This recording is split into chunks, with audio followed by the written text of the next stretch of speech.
بڑے دبنگ انداز میں تقریر کر رہے ہیں، اور جیسے ہی انہیں علم ہوتا ہے کہ اب تو جواب دینے کے لیے کوئی موجود ہے تو خود کو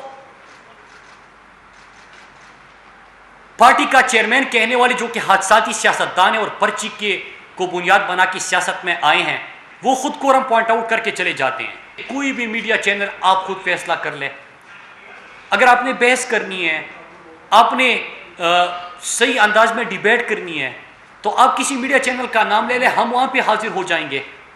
کس اینکر کے سامنے آپ نے مکالمہ کرنا ہے، مناظرہ کرنا ہے، ہم ادھر حاضر ہو جائیں گے۔ عوام کے سامنے کسی جلسے میں کسی مقام پہ کرنا ہے، ادھر حاضر ہو جائیں گے۔ لیکن ایک دفعہ قوم سنے تو صحیح، دلائل سے بات کرے تو صحیح کہ آپ کی 3 نسلوں سے جہاں پہ حکومت ہے وہاں پہ کیا ہے اور ہم نے کچھ عرصے میں کیا کیا۔ کیا قوم کو پتہ نہیں ہے؟ NRO کی آپ بات کر رہے تھے کہ میرے پاکستان کی سڑکوں پہ پاکستان کے شہریوں کو گولی مار کے شہید کرنے والے رائمنڈ ڈیوس کو پاکستان سے کس نے بھیجا؟ کیا قوم یہ بھول چکی ہے؟ آپ ہی کی حکومت تھی، آپ نے بھیج دیا۔